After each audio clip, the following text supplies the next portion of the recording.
ஒரு ஊர்ல வந்து கஞ்சா அப்படின்னு சொல்லிட்டு சாணி இருக்குல்ல, மாட்டு சாணி, அத வந்து கலந்து அல்ல அதை மட்டுமே வந்து கொடுத்திருக்காங்க. வேற எங்கேயும் இல்ல, திருப்பூர்ல தான். திருப்பூரில் மாட்டு சாணத்தை கஞ்சா என ஏமாற்றி விற்ற இருவர், அதை வாங்கி இருவரும் கைது அப்படின்னு சொல்லிட்டு வாங்கி கைதானவங்க மனநிலை நினைச்சு பாரு.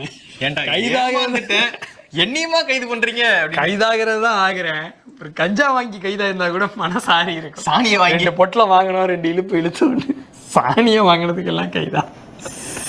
இருந்தாலும் நீ அதை கஞ்சா நினைச்சுதானே வாங்கினேன் அப்படிங்கிற அடிப்படையில காவல்துறையினர் வந்து கைது பண்ணிருக்காங்க. ஆனா என்ன நினைச்சிருப்பாங்க அப்படின்னா, இந்த கஞ்சா கும்பல் ஏன்டா எங்க தொழிலே கலப்படத்தை கொண்டு வரீங்களா நீங்க அப்படின்னு சொல்லி அவங்க தான் மாட்டிட்டு இருப்பாங்க நினைக்கிறேன். ஓ, மற்றவங்க ஒரிஜினல் கஞ்சா. சரி, இருந்தாலும் எப்படி இதை வித்துட்டு காசு வாங்கிட்டு அப்படியே எஸ்கேப் ஆயிரலாம்னு பாத்துட்டாரோ? மாட்டு சாணையும் அப்படியே கொடுத்தா வாங்க முடியாது. அது கொஞ்சம் காய வச்சு கொஞ்சம் சில கெமிக்கல்லாம் பண்ணிருப்ப போலயே. சொல்றேன்.